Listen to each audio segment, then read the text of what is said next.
नमस्कार, मैं हूं संजय शर्मा। आप देख रहे हैं 4 PM महाराष्ट्र। गजब बात की है केपी मलिक जी ने आज मेरे साथ। बताया है कि मध्यम वर्गीय परिवार के ऊपर क्या कहर टूटने वाला है। प्रधानमंत्री जी का संदेश साफ है कि चुनाव हो गए, हम जीत गए, अब तुम्हारी बैंड बजाएंगे। और आप हर बार आप बैंड बजवाने को मजबूर हैं। आपको समझ ही नहीं आ रहा आप चाह क्या रहे हैं। हिंदू मुसलमान के फसाद से ऊपर नहीं निकल पा रहे हैं। एक जहर है जो आपकी नसों में बोया जा रहा है। चलते हैं मलिक साहब के पास पूरी बातचीत सुनने के लिए। चैनल को सब्सक्राइब करना ना भूलें। चलिए सुनते हैं क्या कह रहे हैं मलिक साहब। 4 PM न्यूज नेटवर्क में बहुत बहुत स्वागत है केपी मलिक साहब आपका। बहुत बहुत धन्यवाद संजय जी, आपका भी और आपके दर्शकों का भी। मलिक साहब, प्रधानमंत्री जी ने राष्ट्र के नाम अपील करी, खर्चा मत करिए, पेट्रोल कम चलाइए, घी तेल का खर्चा कम करिए, सोना मत खरीदिए, टाइप की इस तरह की बातें बहुत सारी। मैंने तुरंत अपने एक दो मित्रों से कहा कि मैं एक नौकर रखना चाहता हूँ। तो पैसे तो नहीं दे पाऊंगा मैं, लेकिन खाना 2 वक्त का खाना दे दूंगा। तो मेरे मित्र एक आदमी को ले आए कि भैया ये आदमी बड़ा परेशान है, ये 2 वक्त की रोटी दे दोगे तो काम कर देगा ये। तो उसने मुझसे पूछा कि करना क्या है। मैं कहा पास में गुरुद्वारा है और लंगर चलता है, एक थाली खुद खानी है और एक थाली मेरे लिए लेके आनी है। तो बात मजाक मजाक की है, लेकिन देश में प्रधानमंत्री जी सबको लंगर में लगाने की योजना बना रहे हैं क्या? चुनाव के बाद ये वाला भाषण याद आया कि खर्चा मत करो, कढ़ाई का खर्चा बचाओ, गैस का खर्चा बचाओ, और जितने पैसे बचे वो अंबानी और अडानी को दे आओ, देश में उद्योगपतियों को दे आओ, तुम लोग और गरीब हो जाओ। क्योंकि हमारे पास तो पैसे है नहीं, हम 7-8 हजार करोड़ की नई पार्लियामेंट बना देंगे, नया जहाज खरीदेंगे, मंत्रियों को और 5 स्टार होटल में घुमाएंगे और भव्य आयोजन करेंगे, मीडिया को हजारों करोड़ रुपए देंगे। लेकिन मध्य वर्गीय परिवार के लोग, तुम गरीब हो जाओ थोड़ा सा, तुम कटोरा तुम्हारे हाथ में मैं देने वाला हूँ। चुनाव के बाद लगभग यही भाव है क्या प्रधानमंत्री जी का? मुझे लगता है कि गरीब और मध्यम वर्ग तैयार हो जाए कि हाथ में कटोरा बस अब आने ही वाला है। आपको क्या लगता है? संजय जी देखिए, अभी जैसे 5 राज्यों के चुनाव चल रहे थे और 28 फरवरी से युद्ध की शुरुआत हो गई थी और संकट के बादल बाकी देश के मुकाबले भारत पे बहुत ज्यादा थे, क्योंकि हम सबसे ज्यादा प्रभावित थे तेल के मामले में, उर्वरक के मामले में, खाद के मामले में, फर्टिलाइजर के मामले में, गैस के मामले में। लेकिन सरकार को कभी कोई चिंता नहीं हुई। सरकार तो सिर्फ पार्टी के लिए चुनाव जीतने में लगी हुई थी, चाहे गृह मंत्री हो, चाहे प्रधानमंत्री हो। लगातार जहां जहां चुनाव थे वहां वहां पे जाके वो चुनाव जीतने में लगे हुए थे। कभी भी उन्होंने इस तरह की चीज, अर्थव्यवस्था के बारे में, देश के हालात के बारे में कभी कोई चिंता जाहिर प्रधानमंत्री ने कहीं नहीं की। बीच में आपको याद होगा कि प्रधानमंत्री जी ने कहा था कि रात को 8 बजे राष्ट्र के नाम संदेश देंगे। तो हम जैसे औसत बुद्धि के लोगों को ये लगा था कि आज शायद जो है देश के संकट पे कुछ डिस्कशन प्रधानमंत्री जी करेंगे और बताएंगे कि भारत में जो रिजर्व था तेल, उसमें धीरे धीरे कटौती हो रही है, उसमें घटती हो रही है। इसलिए वो कुछ ऐसा आह्वान करेंगे लोगों से, भाई तेल कम खर्च करो, पैसा बचाओ, और कुछ सुझाव बताएंगे कि हम इस तरह से कर रहे हैं कि अब हमें परमिशन मिल गई है अमेरिका से कि हम रशिया से तेल खरीद सके, इस तरह की कुछ बात करेंगे। लेकिन जब हमने वो संबोधन सुना प्रधानमंत्री जी का, उन्होंने कहा कि विपक्ष जो है महिलाओं को आरक्षण नहीं देने दे रहा है, महिलाओं के खिलाफ लड़ाई लड़ रहा है। और जब हमने देखा कि वो तो आरक्षण महिलाओं का 2023 में ही हो गया था, तो प्रधानमंत्री जी ने चुनाव से पहले लोगों को भरमाने का और चुनावी हथकंडा वो उस दिन उन्होंने यूज किया था, और उसका तमाम प्रयोग उन्होंने दूरदर्शन के लिए किया था, और उसको दूरदर्शन को निजी पार्टी के लिए उन्होंने प्रयोग किया था, और बड़े निराश उदास लोग हुए थे। संजय जी, बात यह है कि कल जो है वहां पे मुख्यमंत्री ने शपथ ले ली है वेस्ट बंगाल में, तमाम राज्यों में चुनाव खत्म हो गए हैं। तो क्या प्रधानमंत्री जी को एकाएक आकाशवाणी हो गई है, या रात को सपना आ गया है कि देश की अर्थव्यवस्था जो है संकट में है? देश में अर्थव्यवस्था पे संकट आया हुआ है, देश में आर्थिक हालात खराब हो चले हैं। ये प्रधानमंत्री जी को एकाएक हैदराबाद में कैसे याद आ गया जाके? क्या ये माना जाए कि चुनाव की वजह से अभी तक बोल नहीं रहे थे? हालत तो खराब पहले से ही है। और अब आप जनता के ऊपर ठीकरा फोड़ना चाह रहे हैं। जनता को आप कह रहे हैं सीधे सीधे कि पेटी कस लीजिए, अब जो है बहुत तेजी से गाड़ी चलने वाली है, पेटी बांध लीजिए। यानी कि आप समझ लीजिए उनका इंडिकेशन सीधे सीधे है कि आज रात को तेल के रेट बढ़ जाएं या कल सुबह तेल के रेट बढ़ जाएं। तेल के रेट अच्छे खासे बढ़ने वाले हैं। और संजय जी, तेल के रेट नहीं है, उसमें पेट्रोल डीजल गैस के रेट नहीं है, उसमें खाद के रेट भी बढ़ेंगे, खाद्यान्न के रेट भी बढ़ेंगे, खाद्य पदार्थ के रेट भी बढ़ेंगे, तेल के रेट भी बढ़ेंगे, जो खाने वाला तेल है। तो आप ये सोचिए कि मध्यम वर्गीय जो परिवार है, जो मध्यम वर्ग है, वो क्या करेगा? वो तो पहले ही महंगाई की उसने कमर तोड़ रखी है, आगे उसके साथ क्या होगा इसकी चिंता कौन करेगा? क्योंकि जब कोई इस तरह की बात शुरू होती है और संकट पे बात होती है या कोई गहन विचार विमर्श होता है, वहां जय श्री राम के नारे लगने शुरू हो जाते हैं और वो आवाज दब जाती है। तो क्या हम देश को किस प्रकार से लेके जा रहे हैं? आपने देखा है कि अब तमाम लाव लश्कर जो है, जो वेस्ट बंगाल में कलकत्ता में तंबू तना हुआ था सर्कस का, वो सब उखड़ गया है वहां से, और सब गाड़ियां भर भर के जो है लखनऊ की तरफ जो है वो कूच कर दिया उन्होंने। अब लखनऊ कूच चल रहा है। अब अगला सर्कस आपको यूपी में देखने को मिलेगा, लखनऊ से वो संचालित होगा। तो क्या आप खाली चुनाव जीतने के लिए हथकंडे चलाएंगे या देश के लिए भी कुछ चिंता करेंगे? प्रधानमंत्री जी ने कोई सरकार की योजना नहीं बताई कि हम क्या कर रहे हैं, हम इमरजेंसी में कैसे करेंगे, अपना कुछ नहीं बताया उन्होंने जनता को बता दिया कि भाई सोना खरीदना बंद कर दो, ब्याह शादी में जो बारात आए उसके लिए कढ़ाई कम चढ़ाओ, तेल कम खर्च करो, दोनों तेल कम खर्च करो, कोयला कम खर्च करो, पैसा कम खर्च करो। तो वो जनता को बता रहे हैं, वो हम खुद क्या करेंगे ये नहीं बता रहे हो। तो इससे आप ये अंदाजा लगा लीजिए कि देश के हालात आने वाले समय में कैसे होने वाले हैं।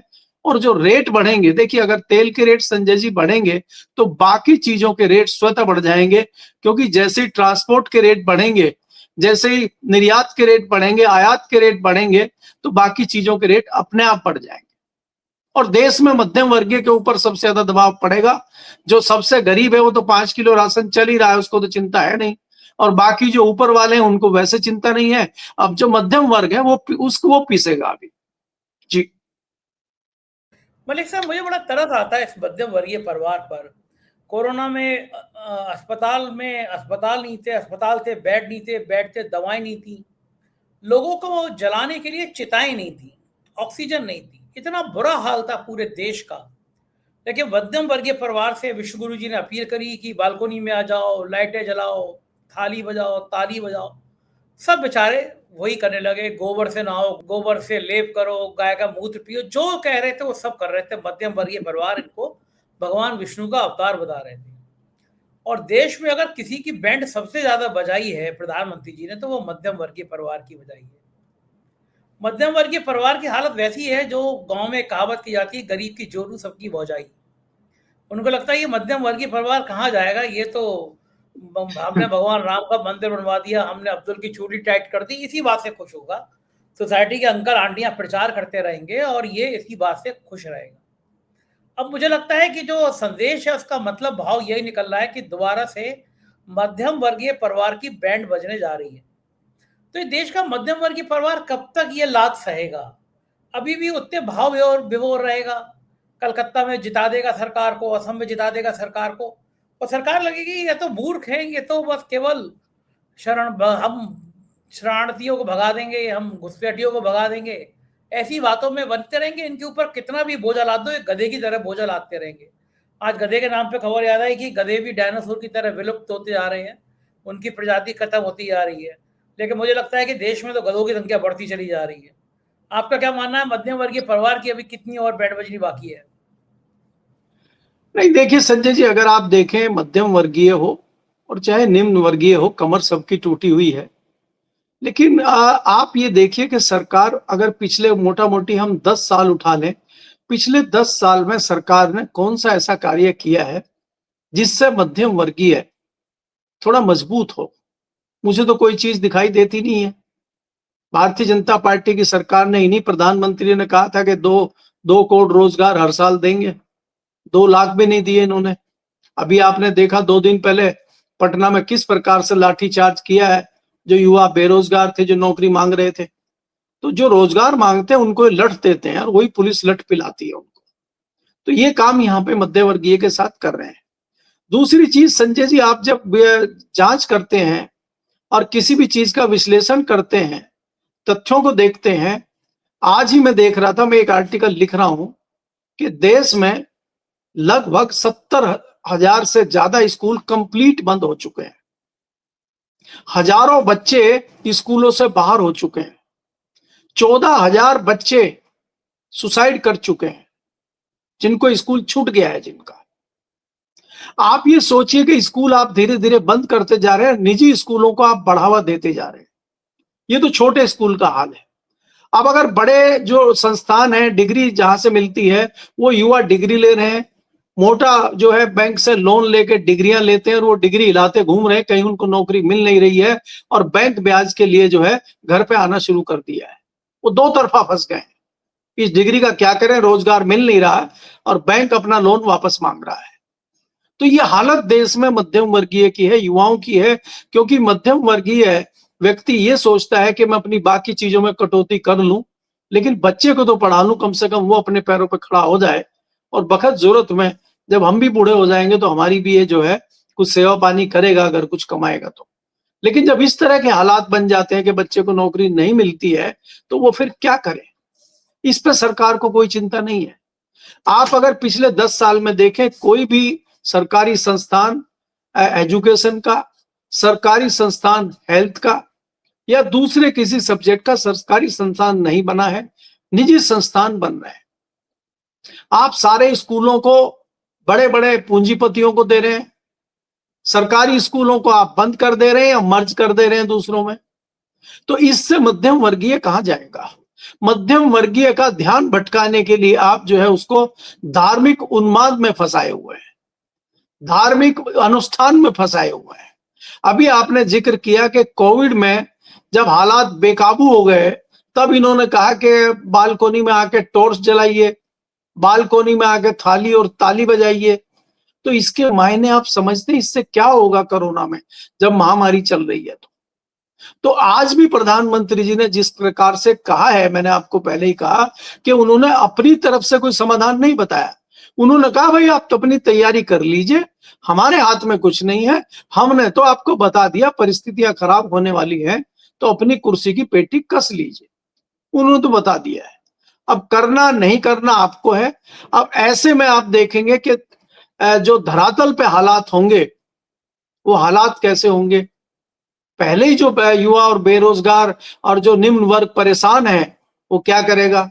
अभी आपने परिस्थिति देखी नोएडा में, भले आप उसको राजनीतिक रंग देते रहिए और भारतीय जनता पार्टी के नेता बताते रहे कि इसमें पाकिस्तान का हाथ है। अब देखिए पाकिस्तान नोएडा में आके कुछ भी एक्टिविटी कर देता है और हमारी सिक्योरिटी, अमित शाह जी का पूरा गृह मंत्रालय, हमारी हमारे तमाम डिफेंस हाथ पे हाथ धरे बैठी है। और पाकिस्तान इतना भारी भरकम टेक्नोलॉजी वाला देश है जो हमारे यहाँ नोएडा में आके भी एक्टिविटी कर देता है, हमारे यहाँ लाल किले के पास आके बम पटका देता है, हमारे तमाम स्टेशनों पे वो कैमरे लगा के चला जाता है और लाइव वही पाकिस्तान में बैठ कर देखता है। ये हमारी सिक्योरिटी है।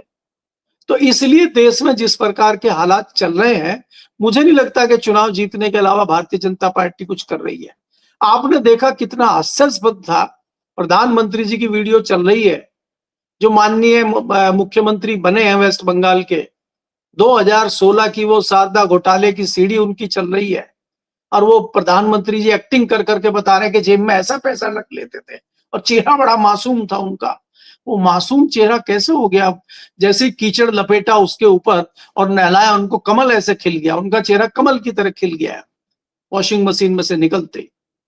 तो ये भारतीय जनता पार्टी ने बताया है कि आप जितने भ्रष्टाचारी हैं, जितने आप दुराचारी हैं, जितने आप भ्रष्ट हैं और जितने भी दुनिया भर के आप में उल्टे सीधे काम आप करेंगे, तो भारतीय जनता पार्टी उतना ही बड़ा पद आपको देगी, चाहे वो आसाम के मुख्यमंत्री हो, चाहे वो महाराष्ट्र के मुख्यमंत्री हो। महाराष्ट्र के 2 उप मुख्यमंत्री देख लीजिए आप, एक तो इस दुनिया में नहीं है, उनकी पत्नी आ गई हैं, और दूसरे वाले तो है ही। तो उनके ऊपर भी क्या क्या आरोप भारतीय जनता पार्टी ने लगाए थे और बाद में क्या हुआ। तो भारतीय जनता पार्टी को किसी भी तरह से चुनाव जीतना है। देश में क्या हो रहा है, देश में क्या होने वाला है, खाड़ी संकट भारत को कितना प्रभावित करेगा, हमें इसकी कोई चिंता नहीं करनी। जी, अपने बीच में महिला आरक्षण की, महिलाओं की बात करी तो मुझे एकदम याद आ गया, बंगाल का शायद वो सीन था, सास भी कभी बहू थी की हीरोइन हमारी स्मृति ईरानी जी, जो कभी मोदी जी के सबसे बड़ी करीबी नेता हुआ करती थी, और बीच में तो उनकी टीम, मीडिया टीम, उनकी पीआर की टीम उन्हें उत्तर प्रदेश का मुख्यमंत्री बना रही थी कि योगी आदित्यनाथ के बाद स्मृति ईरानी उत्तर प्रदेश की मुख्यमंत्री होंगी। मंच पर बेचारी ने प्रधानमंत्री को 2 बार हाथ जोड़ के नमस्ते करी। प्रधानमंत्री ने देखा तक नहीं उनकी तरफ। स्मृति ईरानी को आज तक कई बार प्रायोजित पेश करने की कोशिश करता रहा है। उनके एक पीएस थे, वो रिलायंस में एक साहब नौकरी किया करते थे, बाद में वो जमीनों के धंधे में आ गए। उत्तर प्रदेश में उन्होंने बीजेपी के एक नेता के संग हजारों करोड़ों की जमीनों का घोटाला कर डाला, और बाद में वो एक और सज्जन थे, शायद संजय नाम था उनका नाम भी संजय था, आपका नाम राशि था, उनका नाम राशि था। तो स्मृति ईरानी के पीएस बने, प्रधानमंत्री कार्यालय जांच वाच कराई। तो आजकल ऐसे ही एक बयाना मीडिया ग्रुप ने ठेका उठा रखा है, स्मृति ईरानी को फिर से प्रायोजित स्थापित करने का। इंटरव्यू दिखाते रहते हैं, लेकिन प्रधानमंत्री जी ने बेचारी 2 बार हाथ जोड़ के यूं हिला रही हैं हाथ। प्रधानमंत्री जी ने नमस्ते का जवाब तक नहीं दिया। इतना क्यों गुस्सा है प्रधानमंत्री स्मृति ईरानी से? और उनके हाथ में थोड़ी ना थी कि किशोरी लाल शर्मा से जानबूझ के हार जाती, उनके कर्म ऐसे थे, अमेठी में हार गई चलो, लेकिन हार जीत तो चलती रहती है। लेकिन प्रधानमंत्री ने इतनी बेइज्जती क्यों करी स्मृति ईरानी की, क्या लगता है आपको? देखिए संजय जी, प्रधानमंत्री मोदी जी का अपना एक अंदाज है कि वो यूज एंड थ्रो की पॉलिसी अपनाते हैं, चाहे वो कोई नेता हो, चाहे वो कार्यकर्ता हो, चाहे वो पक्ष वाले हों, चाहे विपक्ष वाले हों। जब वो किसी चीज को यूज कर लेते हैं तो खाली लिफाफा फेंक दिया करते हैं, चाहे छोटा लिफाफा हो, चाहे बड़ा थैला हो, चाहे कोई बैग हो। अब आप अडवाणी जी को ले लीजिए, अब उन्होंने जब वहां पे उसी स्टेज की, जिस स्टेज की आप बात कर रहे हैं जहां पे उन्होंने नमस्ते नहीं लिया, उसी स्टेज पे उन्होंने एक 98 ईयर ओल्ड जो भारतीय जनता पार्टी के कार्यकर्ता थे वहां के, उनका बड़ा सम्मान किया। तो वहां इतना सम्मान उनका किया तो अडवाणी जी को बड़ी याद आई होगी, अडवाणी जी का भी दिल मचला होगा, क्योंकि अडवाणी तो उनसे छोटे ही हैं, 98 के हुए नहीं, अडवाणी जी शायद 1-2 साल नीचे हैं। तो ये कहाँ पे सम्मान करना है, किसका सम्मान करना है, किसका सम्मान नहीं करना है, वो मोदी जी उस ध्यान में करते हैं। तो हमें लगता है कि जितना प्रयोग, जितना सदुपयोग, जितना उपयोग राजनीति में होना था स्मृति ईरानी जी का, राहुल गांधी को चुनाव हराना था, वो हार के हुए, अब वो रिटायर होकर अपना चली गई हैं। अब उनको भी आके बेइज्जत होने के लिए मंच पे नहीं आना चाहिए था। मैं तो उनको सलाह देना चाहता हूं कि जब आप बार बार आपको इस तरह से बेइज्जत किया जा रहा है तो आपको आना ही नहीं चाहिए, आपको मुंबई में ही रहना चाहिए। और आपका तो रुतबा बढ़ गया है, आप केंद्र में मंत्री रह लिए हैं, आपने इतिहास में अपना नाम अमर कर दिया है। मुख्य विपक्षी दल के इतने बड़े नेता को हरा के, राहुल गांधी जैसे व्यक्ति को हरा के आपका नाम जो है इतिहास में आ गया है, तो आपको तो फिल्मों में एंजॉय करना चाहिए, अभी सीरियल में एंजॉय करना चाहिए। अब आप पहले आपने बनाया था कि सास भी कभी बहू थी, अब आप बहू उल्टा बना दीजिए उसको, बहू भी कभी सास बनेगी, ये चला दीजिए। तो इस तरह का कोई नया सीरियल शुरू कर दीजिए, आपका तो सीरियल बन ही जाएगा। और बाकी अब तो दूरदर्शन पे भी चल जाएगा, क्योंकि वो प्रसून वाजपेयी जी आ गए हैं अब तो, प्रसून जोशी आ गए हैं, तो वो तो मुंबई से ही आते हैं। तो अब तो आप उस तरह का करिए, मोदी जी के आगे पीछे घूमने से कोई फायदा है नहीं, क्योंकि मोदी जी एक बार आज मुझे बता रहा था कोई कि कुंभ का लोगो शायद या कुछ ऐसे डिजाइन किया था प्रसून जोशी ने, करोड़ों रुपए उत्तर प्रदेश की सरकार ने दिए थे उनको, करोड़ों रुपए। प्रसून जोशी ने करोड़ों, सैकड़ों करोड़ रुपए कमा डाले इन बीजेपी की सरकारों से। मजे ऐसी चाटुकारों के। देखिए संजय जी, प्रसून जोशी को मैं शीला दीक्षित के जमाने से जानता हूं। ये कांग्रेस के जमाने में भी इन्होंने, चाहे दिल्ली सरकार हो, चाहे केंद्र की कांग्रेस सरकार हो, तब भी इन्होंने खूब कार्यक्रम उनके किए, खूब पैसे कमाए हैं। देखिए इनका काम तो पैसे कमाना है, क्यों इसमें कई सारे आपको ऐसे पत्रकार नहीं दिखते, ऐसे नेता नहीं दिखते जो कांग्रेस में भी थे, अभी भाजपा में भी हैं। तो ऐसे ही प्रसून भी है, प्रसून जोशी क्यों नहीं कर सकते? तो मुझे कोई प्रसून जोशी में कोई ऐसी नजर नहीं आ रही। कल को अगर किसी तीसरे दल की सरकार बनेगी या कांग्रेस की सरकार बनेगी, प्रसून जोशी वहां चले जाएंगे, वो कहेंगे हम तो पुराने कांग्रेसी हैं, हमारे तो दादाजी भी कांग्रेस में रहे हैं, हम तो बस परिस्थिति जनने वहां चले गए थे भारतीय जनता पार्टी में, नहीं तो भारतीय जनता पार्टी में हमारा क्या लेना देना भाई, हम तो कांग्रेस ही हैं पक्के। वो तो हम जैसे मूर्ख लोग रहेंगे बाहर जो अभी पेल रहे हैं। आज ही मैं अपना एक पुराना आर्टिकल पढ़ रहा था, जब एमएमटीसी का चेयरमैन बनाया था आनंद शर्मा, वाणिज्य मंत्री थे, आनंद शर्मा ने अपनी पसंद के अपने एक चहेते व्यक्ति को एमएमटीसी का चेयरमैन बनाया, तो मैंने एक स्टोरी लिखी थी उनके खिलाफ जब कांग्रेस की सरकार थी। तो हम तो सरकार के पीछे लट लेके चलने वाले लोग हैं, जो अभी किसी और पार्टी की सरकार बनेगी उसके पीछे लट लेके ये सब क्रांतिकारी लोग हैं, ये सब वहीं पहुंच जाएंगे। आप सूची बनाना शुरू कीजिए पत्रकारों की, नेताओं की, इस तरह के चाटुकारों की, दरबारियों की, कवियों की, तो आपको बहुत लंबी सूची बन जाएगी संजय जी, कि जो उस टाइम जो है कांग्रेस के साथ भी थे और आज भाजपा के साथ भी हैं। ये वही लोग रहते हैं। आप वेस्ट बंगाल की बात करिए, जो लेफ्ट के साथ थे वो ममता बनर्जी के साथ आ गए थे, अब ममता बनर्जी से बीजेपी में आ गए, दुकानें तो उन्हीं की चलेंगी। मैं तो बहुत बारीकी से अध्ययन किया हुआ है दिल्ली में, कई सारे ऐसे व्यापारी, कई सारे ऐसे चाटुकारी हैं दिल्ली में जो शीला दीक्षित के साथ भी थे, फिर जो है केजरीवाल के साथ रहे, और अभी भारतीय जनता पार्टी में जिंदाबाद बोल रहे, वो कह रहे हम तो खानदानी आरएसएस के व्यक्ति हैं, मेरे तो दादाजी भी शाखा में जाते थे। मैं आपके दादाजी कब थे? बोला 1911 में। हमने कहा ये 1925 में बनी है आरएसएस। तो ऐसे ऐसे लोग भी हैं यहाँ, तो इसलिए ऐसे लोगों की कमी नहीं है। इन्होंने तो अपना जो है दीन ईमान सब बेच के यही काम इनको करना है, सरकार किसी की भी आए।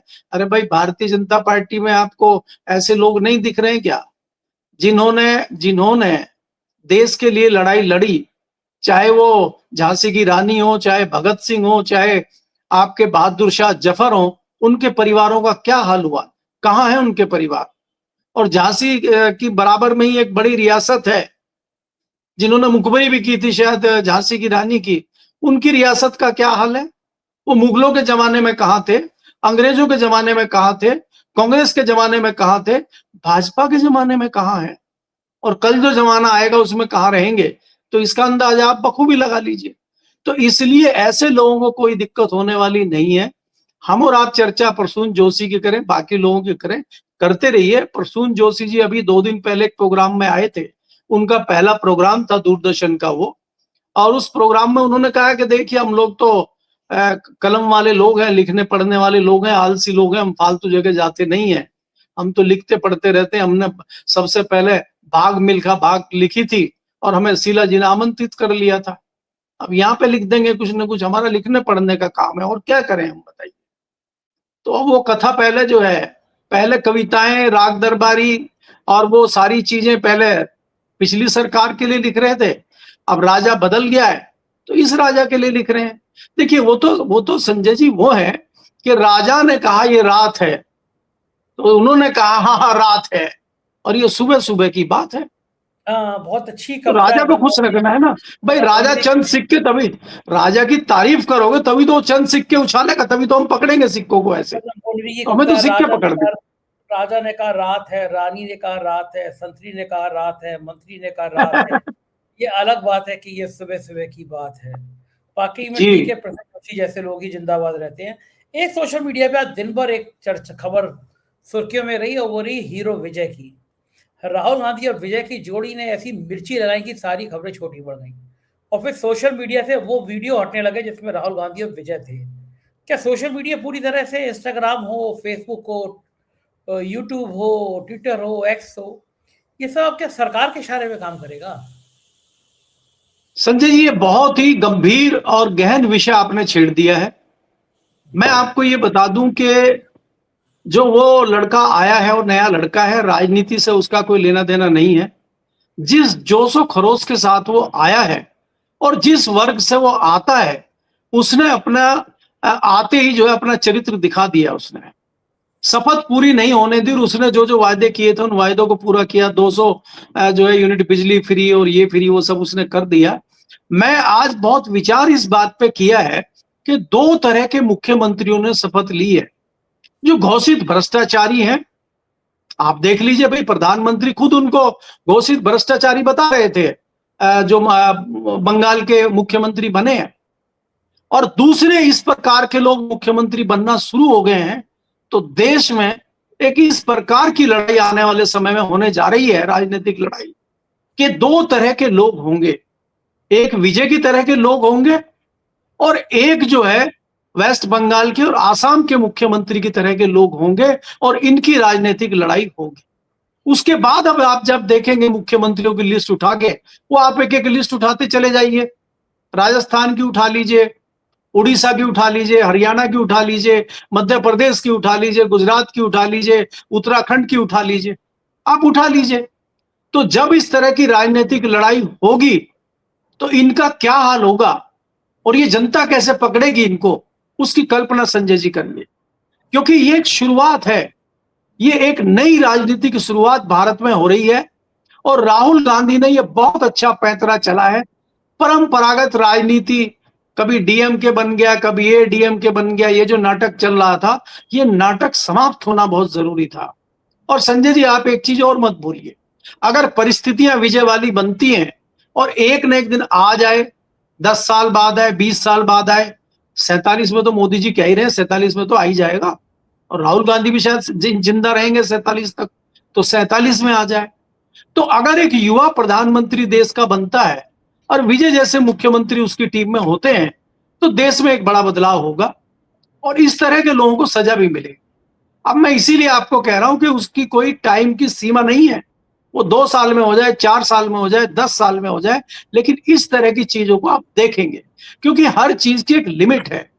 आप खुलेआम कह रहे हैं, आप कितना हास्यास्पद है अगर एक उचित मतलब एक औसत बुद्धि का व्यक्ति भी उस वीडियो को सुनता है, प्रधानमंत्री के कुछ साल का पहला वीडियो सुनता है जिसमें वो उनके अधिकारी के बारे में बात बता रहे हैं, अधिकारी के बारे में करप्शन बता रहे हैं, अधिकारी की वीडियो कैमरा पे चल रही है, साफ दिख रहे हैं वो पैसे लेते हुए, वही प्रधानमंत्री जी अगले दिन उनको आशीर्वाद दे रहे हैं और उन्हीं को मुख्यमंत्री बना रहे हैं।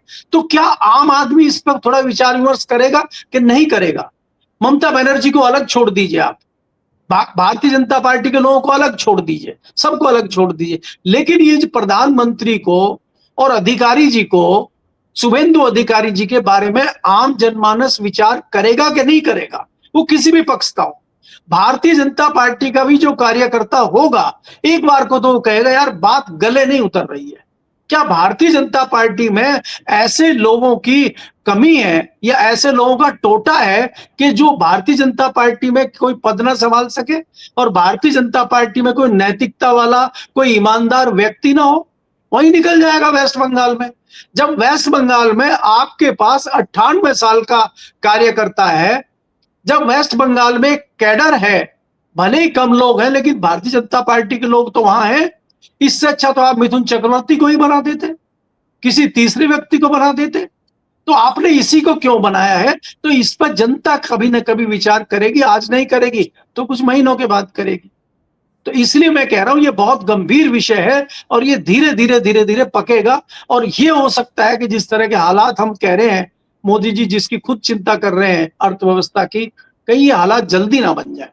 जी बिल्कुल ठीक कह रहे हैं, देश एक खतरनाक मोड़ पर तो पहुंच ही गया है। बहुत बहुत शुक्रिया मलिक साहब, आपने मुझे इतना समय दिया, बातचीत की, थैंक यू। ये थे केपी मलिक जी और बहुत अच्छी बातचीत की उन्होंने। आप सोचिए, आपसे कह रहे हैं प्रधानमंत्री जी खर्चा कम करो, सोना मत खरीदो, खर्च शादी ब्याह में कम खर्चा करो, और खुद उद्योगपतियों के लिए दिल खोलकर दान कर रहे हैं, देश की हर चीज बेच दे रहे हैं। आपकी जेब का पैसा कहां उड़ाया जा रहा है आपको हिसाब किताब पता ही नहीं है। हजारों करोड़ रुपए के कर्जे माफ कर देने उद्योगपतियों के। कहां है विजय माल्या, कहां है चौकसी, कहां है बाकी लोग जो भाग गए देश का पैसा लेकर? आपको सिर्फ हिंदू मुसलमान के झगड़े में, हिंदू मुसलमान के फसाद में उलझाए रहेंगे। मध्यम वर्गीय परिवार का जीना हराम कर दिया प्रधानमंत्री जी ने और फिर मध्यम वर्गीय परिवार पर लात मार रहे हैं। जरा सोचिए, विचार विमर्श करिए, हिंदू मुसलमान के फसाद से आगे निकलिए, देखिए देश कैसा जा रहा है। मुझे इंतजार रहेगा आपके जवाब का, कमेंट करके बताइएगा कि आप क्या सोचते हैं। जय हिंद।